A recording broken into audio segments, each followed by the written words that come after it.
Cancer. There is a phrase that gets used a lot in spiritual readings, and I want to pause on it for a moment before I use it, because the phrase deserves the kind of care that comes from understanding what it actually means. The phrase is once in a lifetime love. It can sound, when said quickly, like just another way of describing a significant relationship, but the phrase points at something more specific than that. A once in a lifetime love is not just an important love. It is the love that, when you look back at your life from any future vantage point, you will recognize as the one that informed everything else. The one whose presence reshaped the landscape of who you became. The one without which the rest of your life would have unfolded in a fundamentally different direction. There is only ever one of these in a single life. When one arrives, it arrives with the kind of significance that announces itself, not always loudly, but always unmistakably to the person inside the experience. What I am sensing in your field right now is the approach of this kind of love. I want to be careful not to inflate the significance with rhetoric, because the actual experience of a once-in-a-lifetime love is often quieter than the rhetoric would suggest. The quietness is part of what makes it real. Performances of significance often substitute for actual significance. Actual significance does not need performance. It is what it is, and it settles into a life with a particular quality of rightness that the person experiencing it recognizes from the inside, even when external observers cannot see what makes the situation different from other situations. I want to walk you through what is approaching slowly, because the unfolding has its own particular pace, and the pace deserves to be respected in how the reading describes it. The approach has been happening for longer than you realize. The person who is approaching you, or whose arrival in your life is being prepared, has been moving toward you through a long series of small alignments. None of the individual alignments would have meant much on its own. Together, over time, they have produced the conditions that now allow the meeting to occur. Some of the alignments have been visible to you in retrospect. Others have happened entirely outside your awareness, in the lives of people you may not know, in places you may never have been, but in ways that have contributed to the convergence that is now becoming visible. I want to address why this love is once in a lifetime, and not just one of several significant loves you might have. The reason is structural. The person who is approaching you matches you in a particular way that other partners would not match. The matching is not about superficial similarity. It is about a deeper resonance between who you are and who they are, in ways that allow both of you to be more fully yourselves in each other's presence than you can be in any other relational context. This kind of matching is rare. Most people do not encounter it. When it occurs, it is the result of conditions on both sides that have ripened to the point where the matching becomes possible. The conditions on your side have ripened. So have the conditions on theirs. The ripening is what produces the meeting. I want to describe what the meeting will feel like when it occurs so that you can recognize it. The meeting will not be marked by dramatic external signs. It will be marked by a particular kind of internal recognition that may take a few hours or days to fully register. In the moment of meeting, you may simply have an unusual interaction with someone with a quality of attention or warmth or ease that stands out from your ordinary interactions, but that does not seem, in the moment, like a decisive event. After the meeting, you will continue to think about the person. The continuing will surprise you. You will wonder why this particular interaction is occupying your attention more than other interactions usually do. The wondering will be your conscious mind catching up to what your deeper knowing already registered in the moment of meeting itself. I want to take a moment to address you, because the prospect of a love at this level may produce in you a complicated response. There may be a part of you that wants to fully believe in what I am sharing, and there may be another part that holds back, that has been disappointed before, that is reluctant to invest in another prediction that may not materialize. Both parts are valid. I am not asking you to resolve them in this moment. The unfolding will provide its own evidence in its own time, and you can update your relationship to what I am sharing as the evidence arrives. For now, you can hold both the openness and the skepticism, allowing them to coexist, while you continue to live your life. I want to share something specific about what is happening on the other person's side, because the matching I described requires both sides to be ready for the meeting. They have been preparing too, in their own life, through their own developments. Their preparation has been different from yours because they have a different life and different circumstances, but the underlying maturation has been parallel. They have been working through their own previous patterns. They have been releasing what needed to be released. They have been becoming the person who is now capable of meeting you at the level the connection will require. The work on their side has not been visible to you, but it has been real, and it is now substantially complete. I want to address a particular feature of how this kind of love operates that distinguishes it from less significant connections. It does not depend on continuous external stimulation to sustain itself.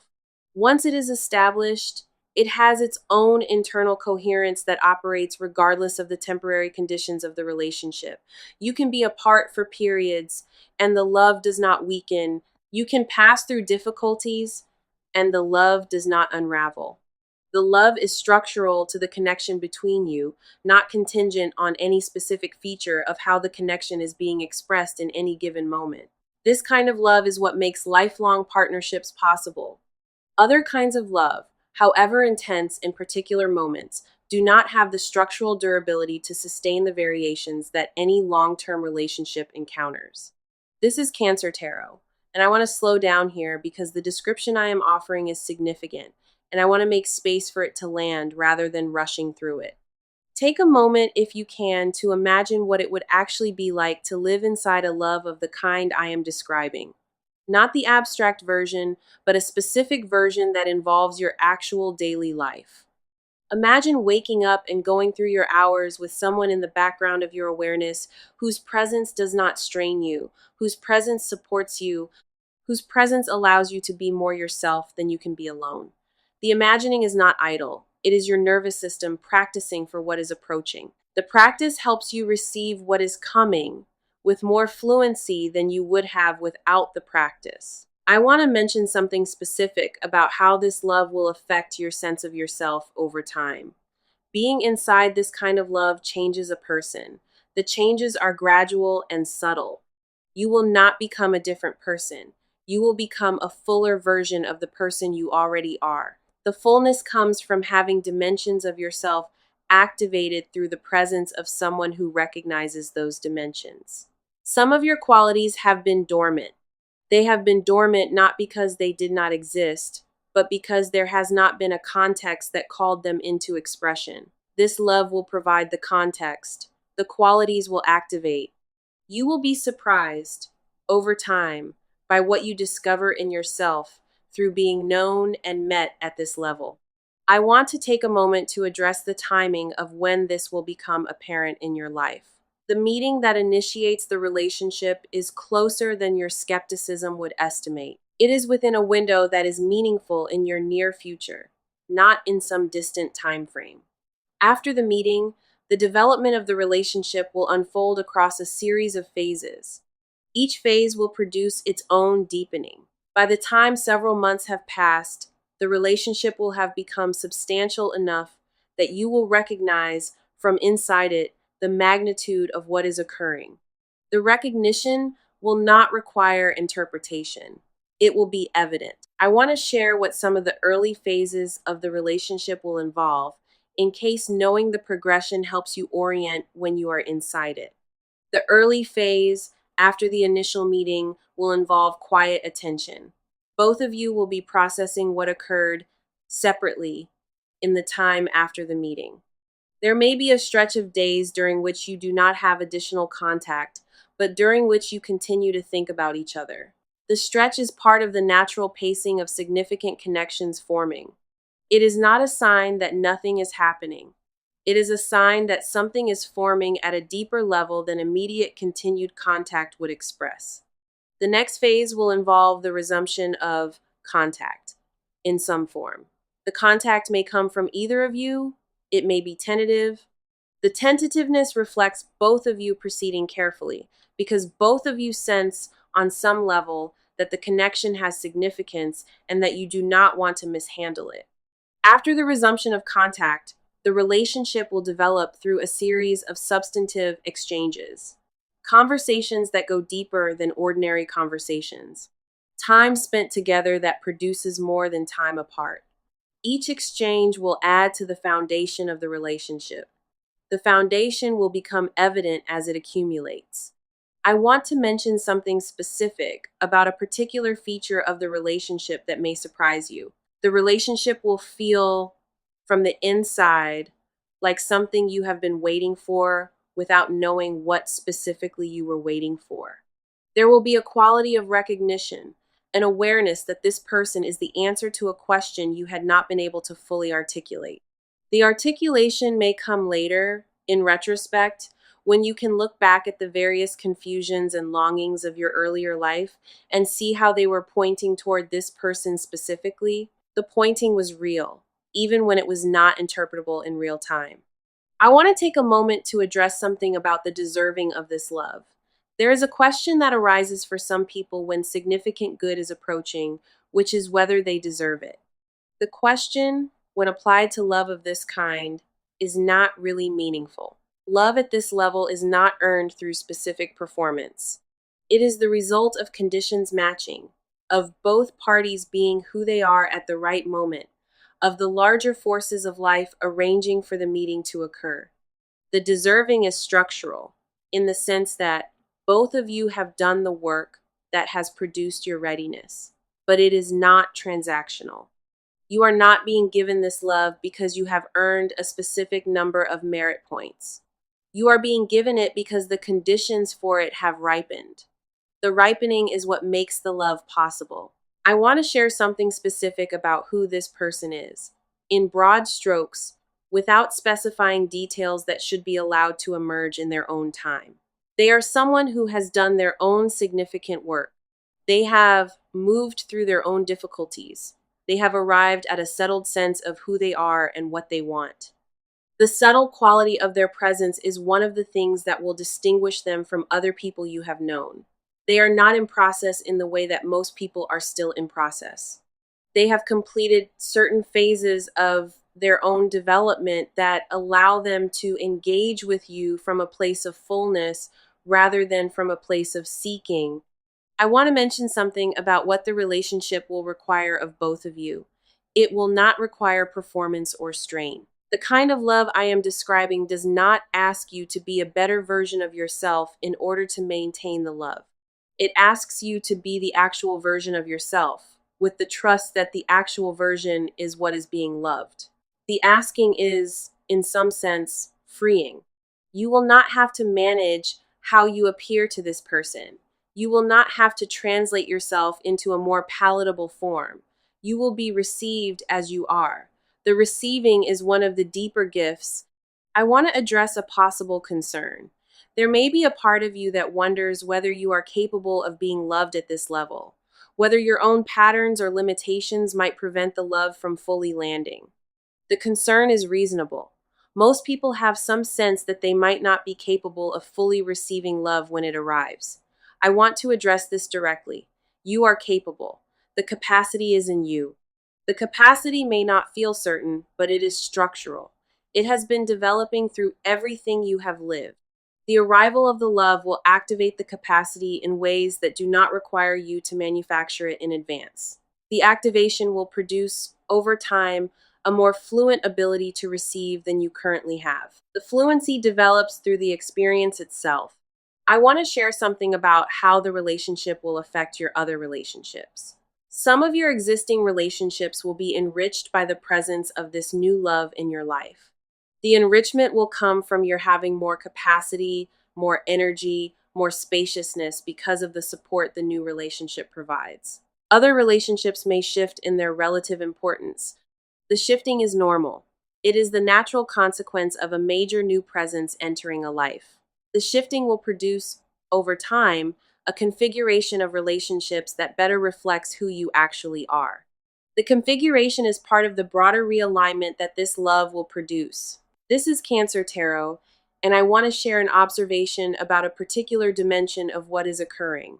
The arrival of a once-in-a-lifetime love is not just a personal event, it is also a transition point in the larger arc of your life. After this transition, your life will be organized around different priorities than it was before. The reorganization is gradual. It does not require any specific actions on your part. It happens naturally as the presence of the new love begins to inform your choices, your time, your attention. The reorganization will produce in its own time a life that has different shape than the life you have been living. The different shape will be one that you recognize when it becomes apparent as deeply right for you. I want to address what you can do practically in the period of approach to the meeting. The most useful thing is to continue your life as you have been living it. Do not strain to position yourself in places where you might meet someone. The meeting will occur in the natural course of your activities. It will not require you to engineer it. The engineering, if attempted, often interferes with the natural process. So trust the natural process. Live your days, be present to your actual life. The meeting will find you wherever you happen to be. I want to share an orientation about how to respond if you notice at some point that an unusual interaction has occurred with someone. The most useful response is gentle attention. Notice the interaction. Note the person who was part of it. Allow yourself to think about them in the days that follow without forcing the thinking. The gentle attention is what allows you to recognize a significant meeting when it occurs, without becoming overly attached to any particular interaction. Many interactions are not significant. Some are. The capacity to distinguish develops with practice. You have the capacity already. Trust it to operate. I want to mention something about a small practice that may serve you during this period. In moments when you have time alone, allow yourself to imagine what it would feel like to be at ease in love. Not in a strained way, in a quiet way. Just imagine the feeling of being settled in love that does not require management. The imagining helps your nervous system practice for the state that is approaching. The practice makes the eventual reality easier to inhabit. You do not need to picture specific scenarios. You just need to imagine the feeling. I want to take a moment to address what may be your fear about this. There may be a part of you that is afraid of being disappointed if what I am describing does not arrive in the form I have described. The fear is reasonable. I want to share an orientation about how to hold the fear. You can hold what I am sharing as a possibility rather than as a guarantee. The possibility is real. The guarantee is not available, because guarantees are not possible in matters of this kind. But the possibility is substantial. You can allow yourself to be open to the possibility without committing to a specific outcome. The openness does not put you at risk in the way that committed expectation would. It just allows you to be available to what is coming in whatever form it arrives. I want to address something specific about how to handle moments when the situation feels uncertain. There will probably be moments in the period of approach and even after the meeting when you wonder whether what is happening matches what I have described. The wondering is normal. Significant developments often produce wondering because they do not match exactly what was predicted. They have their own particular form, which only becomes clear in retrospect. So when you wonder, allow the wondering without taking it as evidence that the development is not occurring. The development is occurring. The form may simply be different from what your imagination has constructed. I want to share something specific about what makes a love once in a lifetime, in case the distinction is useful. The love is once in a lifetime because the conditions that produce it are specific and rare. The other person, the timing, the maturation of both of you, the alignment of life circumstances that allow the meeting to occur, all of these have to be in place simultaneously. The specific combination does not recur in a single life. Other meaningful relationships may occur, but they will not match this specific combination. So the love is once in a lifetime in a precise sense. It is the love whose specific configuration occurs only once. I want to address what this means for how you should engage with the relationship when it forms. The engagement deserves a particular quality of attention and care. You can give it that attention without being anxious about it. The attention is just the recognition that what you are inside is significant, and the willingness to be present to it with the awareness that it deserves. The presence is the practice. It does not require effort beyond what you can sustain. It does require not taking the relationship for granted, not letting it become so familiar that you stop noticing its specific qualities. I want to mention something specific about what may be challenging during the development of the relationship. Even relationships of this magnitude include moments of difficulty. The difficulty is not a sign that the relationship is not what I have described. It is just the natural texture of two people with their particular patterns and histories, navigating the development of significant intimacy. The difficulty, when it arises, is workable. Both of you will have the capacity to navigate it. The navigation will, in its own way, deepen the connection rather than threatening it. Difficulty that is faced together strengthens the bond.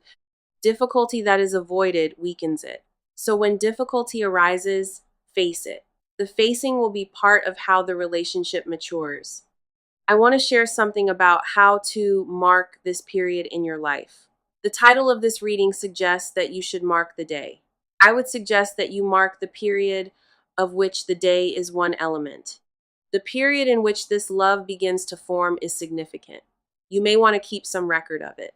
A journal entry, a small ritual, a way of noting to yourself later that you were here when the foundation was being laid. The marking helps you integrate the significance over time. Without marking, significant periods can blur into the general flow of life, and the recognition of their importance can be deferred or lost. With marking, the recognition is preserved and the integration is supported. I want to take a moment to acknowledge what you have done to be in the position you are now in. The work has been substantial. It has included the maintenance of hope during periods when hope was difficult to maintain. It has included the development of yourself through times when the development did not seem to be producing visible results. It has included the patience required to wait for something whose arrival you could not specify in advance. The patience, the hope, the development, all of these have produced the version of you who is now ready to receive what is approaching. The readiness is your accomplishment. The arrival is its appropriate response. I want to share an emphasis on what I think matters most in what I have shared. The love that is approaching is real. The reality of it is the most important fact. The specific form it takes may differ slightly from anything I have described, because specific forms always have their own particular details that cannot be fully predicted. But the underlying event is reliable. You can trust that something of the magnitude I have described is forming in your life. The trust does not require you to know specifics. It just requires you to remain open to what is arriving. I want to address what your life will look like a year from now if the love I am describing has had a year to develop. Your daily existence will include the presence of this person in ways that feel natural and grounding. Major decisions will be made with their input in some form. Plans for the future will involve them as a continuing part of the picture. The integration will be substantial. It will also be ongoing, because integration of two lives is not a one-time event, but a continuing process. The continuing nature of the integration is part of what makes the relationship alive. Living things grow. The relationship will be living. It will grow. I want to mention something specific about what the relationship will give you that previous relationships could not give. It will give you the experience of being seen accurately at depth. It will give you the experience of being supported in ways that do not require you to ask for support repeatedly. It will give you the experience of being loved for who you actually are, including the parts that are difficult, including the parts that you yourself have not always loved. The experience of being loved this completely is one of the deeper transformations a human being can undergo. The transformation will continue to develop over time. By the time several years have passed inside the relationship, you will be someone who has been transformed by being loved well. This is Cancer Tarot, and I want to leave you with an emphasis on what is most reliable. The most reliable element is that you are about to enter a phase of your life in which a love that has the qualities I have described becomes available to you. The availability is not theoretical, it is concrete. The meeting that initiates the relationship will occur in a window that is closer than your skepticism estimates. After the meeting, the development will unfold according to the natural pacing of significant connections forming. You do not need to manage the unfolding, you only need to be present to it. Your presence is the entire requirement. The presence does not require special preparation. It is just the continuation of being who you have been, with a slight extra openness to what is approaching. The openness is gentle, it is not strained. It is just the willingness to recognize a significant connection when it appears and to engage with it according to its actual texture. I want to address one more thing before closing. The love that is approaching is, in some sense, a gift, but it is not a gift that requires reciprocation in the conventional sense. You are not being given this love so that you can perform gratitude or so that you can manage being deserving. You are being given it because the conditions are right and because you are who you are. Your job is not to earn it. Your job is to receive it. The receiving is the practice. The practice will develop the capacity, and the capacity will continue to grow as the relationship develops. You are loved by your own life.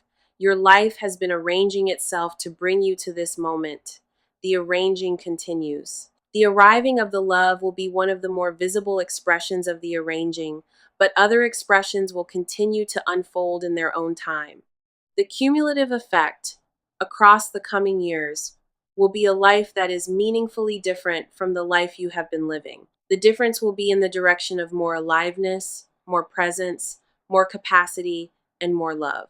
Walk forward into the next stretch of your life with the awareness that something significant is approaching and with the willingness to receive it whenever it arrives. The awareness is gentle. The willingness is uncomplicated. Both are within your capacity. The capacity is enough. The receiving will produce, over time, the life that is meant for you, in which a love of the kind I have described becomes one of the central facts of your continuing existence. You are ready. The arrival is in motion. The meeting is approaching. You will recognize it when it occurs. The recognition will guide the unfolding from there. The unfolding will be good. The unfolding will be substantial. The unfolding will produce the life that is yours.